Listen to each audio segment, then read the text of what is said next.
mbokk yi on s'est beaucoup battu pour un projet. te projet boobu mooy sauver le Sénégal.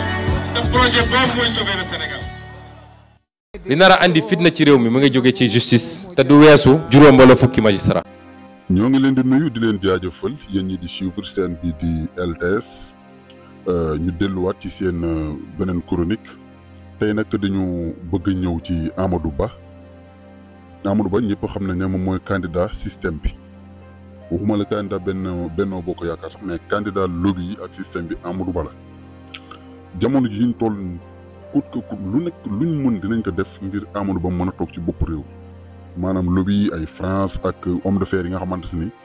seen bopp képp moo leen ñor mais Sénégal ñoru leen dañuy dundee réew mi quoi mais réew mi moom duñ ko mës a dundal dañ koy dundee rek léegi nag sénégalais yi ñoom ñoo war a xam waxuma ak patriote ndax patriote yi moom jàpp naa nit mënut leen a réeral ñu ci bari bokk mais sénégalais yi nga xamante ne ñoom xamuñu lay waxal quoi nañu fexe ba gis nga kii di Amadou Ba dëgg la nag gars yi ñu ngi sàcc peut-être dinañ sàcc ci ay parrainage pour defal ko mais bu benn sénégalais signé gis nga parrainage ni mu ñàkkee xorom ndax Ousmane Sonko moom jamono yi mooy borom réew mi képp ku nga xamante ni bëgg nga def neneen te Ousmane Sonko bokk ci du sotti Ousmane Sonko gis nga bu fichier am nanguñ ko jox boobu ba léegi gis ngeen li xew Sénégal parrainage ñu mel ni amul affaire yi fu leader dem di wut ko parrainé gars yi di ko yuuxu loolu rek maanaam benn baromètre la ci ne Ousmane Sonko ci boppam moom la population bi àndal Amadou Ba mii nag moom nekkul nit koo xamante ni kii mënta jiite sax ab quartier bay jiite am réew bés bu Sénégalais yi juumee ba jox ko réew mi nag moom mooy dóor na seen loxo ci ëkk ndax Amadou Ba mënul jiite quartier bay jiite réew kii lan dafa àttan dara lan nga ko mën a téye ci moom ni kii war na mën a jiite réew mi lan la amul lenn loo mën a natt ci moom rek ne kii nii maanaam war na mën a jiite Sénégal Amadou Ba xaalis daal yor na ko te nag xaalis boobu mu yor fan la ko jëlee loolu lu mat a laaj la ndax Amadou Ba fan la jëlee xaalis bi mu yor ay milliards la yor fan la ko jëlee gis nga Sénégal 2024 waruñu folli dañoo war a fal président dañoo war a tànn bu ñu kenn forcé ban président la ñu fal 2024 incha allahu rabbi Ousmane Sonko lay doon ndax moom la Sénégalais yi àndal te incha allahu rabbi moom la ñu fal naam Amadou Ba ci boppam du nit koo xamante si nii am na performance pour jiite Sénégal amut Amadou Ba ñëpp gis nañ depuis ñu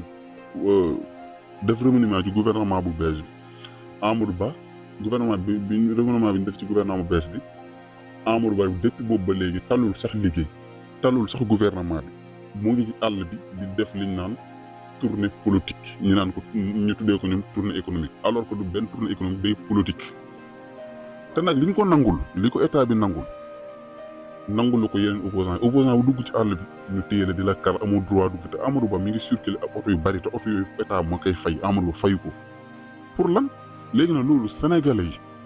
ñoo ko mën a faj te ñoo ko mën a xeex te 2024 incha allahu rabbi nañ leen fi jëlee système bi nga xamante si nii lu dul sàcc njuuj njaaj jàpp askan bi di dóor lañ fi nekkee amul ñu benn njëriñ ndax Amadou Ba mi bu dikkee li Macky Sall nekkee rek lay continuer di jàpp nit ñi di tëj di dóor nit ñi dee ci àll ñaata jeune lañ rey ci réew mi ñaata lañ fi rey benn enquête amu ci kon tey buñ taxawee kii taxawaat fii te moom sax dafa leeral li ñuy wax day nee na continuité lay def quoi li Macky Sall doon def loolu lay yeggale Macky Sall lan lay def ñëpp xam nañ li muy def doo Sénégal yi tëj Sénégal yi rey Sénégal yi mel ni ay xar la yor quoi xar sax kenn du leen def yenn yi mais daal lu ci mënta am mooy na Sénégalais yi xam seen bopp xam ñoom ñooy kan te xam ne nag bépp politicien bu nekk ci réew mi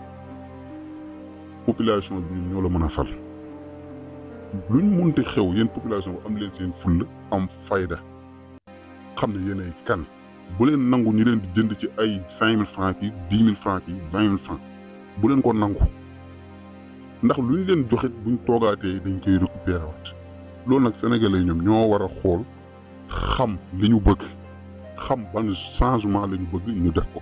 li nar a andi fitna ci réew mi mu ngi jóge ci justice te du weesu juróom wala fukki magistrat. mbokk yi on s'est beaucoup battu pour un projet. Ce projet boobu mooy sauver le Sénégal. Ce projet boobu mooy sauver le Sénégal.